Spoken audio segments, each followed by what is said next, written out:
she couldn't breathe. Not just the baby. The dog knew it before the machines did.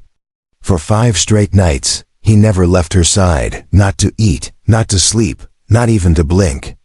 He'd press his muzzle against her tiny foot, whine when the monitors stayed silent. The hospital called him emotional support. The nurses called him cute. But when the baby's lips turned blue for the 3rd time and the dog lunged between her and the doctor, something changed. Something wrong. Because the baby's blood didn't just show infection. It showed poison.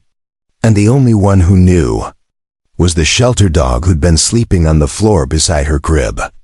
What happened next? They tried to take her away. And the dog? He didn't bark. He remembered. If this story gave you chills, like this video. If you believe animals have instincts we can't explain, subscribe. And tell us in the comments. What country are you watching from? We read every single one. This isn't just a story. It's a warning. The fluorescent lights of County General's ears like angry hornets.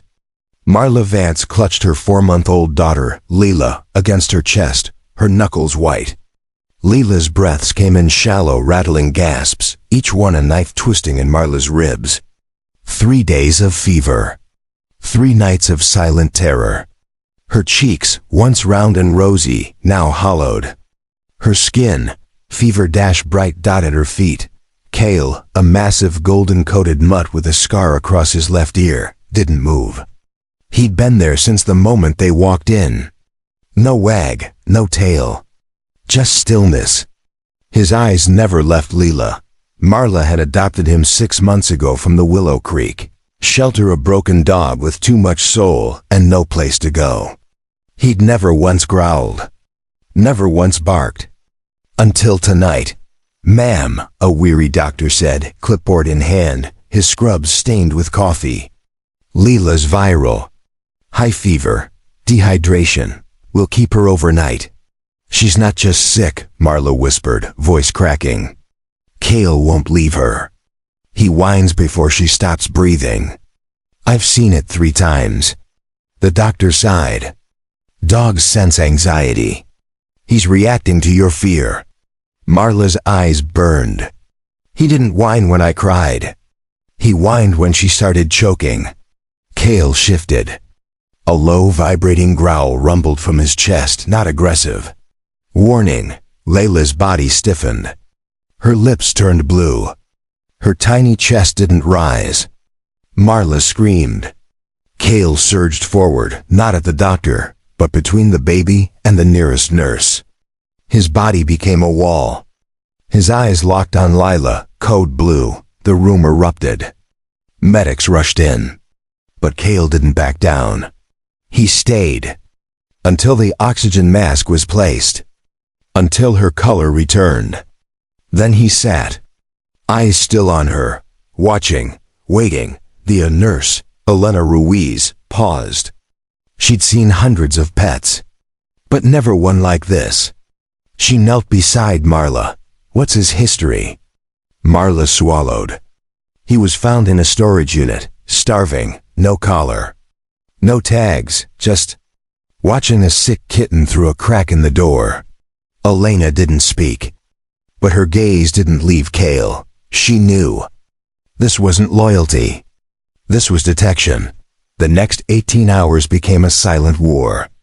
Kale never slept. Never ate. He'd rise the moment Lila's breathing changed, even before the monitors beeped. Once, he nudged Marla's hand. She looked. Lila's oxygen saturation was 97%. The monitor said nothing. 10 seconds later, it dropped to 88%. Another time. Kale pawed at the blanket covering Lila. Elena checked it. No stains, no smell. But Kale wouldn't stop whining. So she swabbed the fabric. Later, the lab called. Trace levels of ethyl vanillin, a synthetic fragrance compound. Used in high-end perfumes. Not in hospital linens. Not in baby products. But in a designer handbag. Marla's blood ran cold. Elena didn't say it. but her eyes did. Someone brought this here. Cale knew. He'd smelled it on the hands that touched Leela. He'd smelled it on the blankets that came from outside. And he'd been guarding her from it. Every time Leela's vitals dipped, Cale reacted. Every time the air in the room changed, the doctors called it coincidence. The hospital's policy officer called him a biohazard risk. But Elena? She started logging everything, timestamps, Cale's behavior, Leela's readings. Side by side. The correlation wasn't just strong. It was impossible. Dr. Vincent Hawley entered the room like royalty. Tailored suit. Silver cufflinks. "I'm the attending pediatrician," he said, barely glancing at Lila. "Your daughter's stable. No need for further intervention." "She's not stable," Marla cried. "Cale knows when she's dying." Hawley smiled. "Animals respond to stress. Your dog is stressed. You're stressed. We're all stressed. But the chemical is irrelevant," he cut in. "Trace amounts of vanillin are everywhere. In candles. In laundry detergent. In your shampoo." Elena stepped forward. "Sir, we've isolated the compound. It's not in any hospital product. And it's been found on the dog's fur only after visits from a specific person." Hale's smile vanished. "That's not medical evidence. That's paranoia." He turned to leave, but Cale moved. He stood, walked slowly, deliberately to the door, and sat, facing it, waiting. Holly didn't notice. But Elena did. She whispered to Marla, "He's guarding the exit. Someone's coming." And Cale knew. Evelyn Caldwell walked in like she owned the hospital. Silver hair. Designer coat. Her perfume looks bloom hit the air before she did. Cale didn't growl. He didn't bark. He froze. Then he stepped between Evelyn and Lila's crib. A wall of muscle. Of loyalty. Of rage. Evelyn didn't flinch. "Oh, the dog," she said, voice dripping with condescension. "Still clinging to your delusions, Marla." "I'm not delusional," Marla said, voice steady. "You're poisoning my daughter." Evelyn laughed. "With what? A scent? Please. You're a single mom in a studio apartment. You can't even afford proper medicine, so you blame a dog." She reached for Lila's blanket. Cale moved. A low, guttural rumble deeper than Marla had ever heard. Evelyn froze. Then smiled. "See? Dangerous. This animal needs to go." She turned to the administrator. "I've already filed for emergency custody. The court will agree. A mother who believes her dog is a doctor? That's not parenting. That's pathology." Marla's hands shook. But Cale didn't move. He held his ground.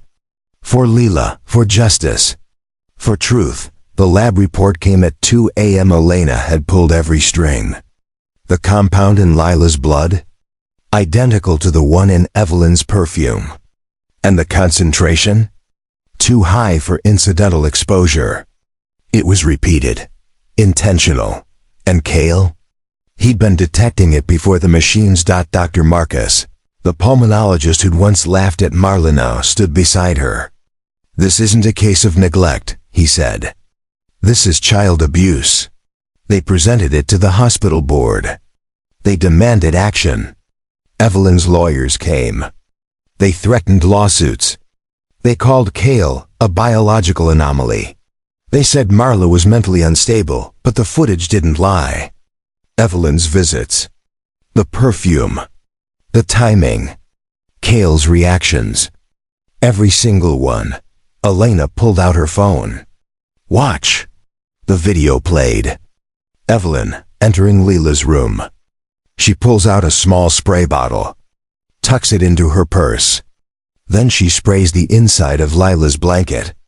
Cale's head snaps up. He whines, his ears flatten. He backs away. Then he lunges. Not at Evelyn. At the blanket. He pulls it off the crib and drops it on the floor. The room went silent.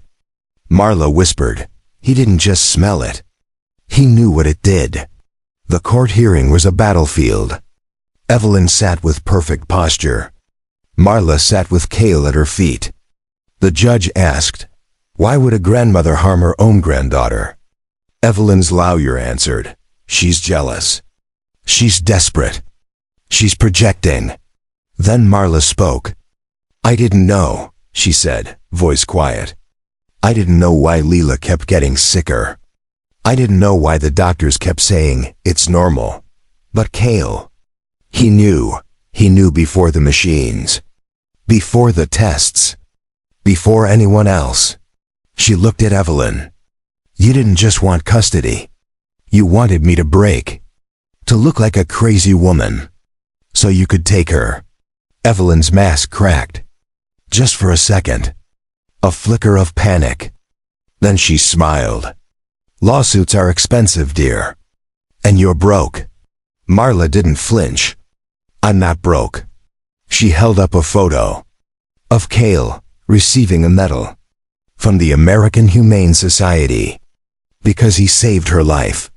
And now the whole world knows. The judge ruled. Full custody restored. Permanent restraining order. Criminal charges filed. Evelyn was led away in handcuffs. Cale didn't bark. He didn't wag. He just leaned into Marla, his head on her knee.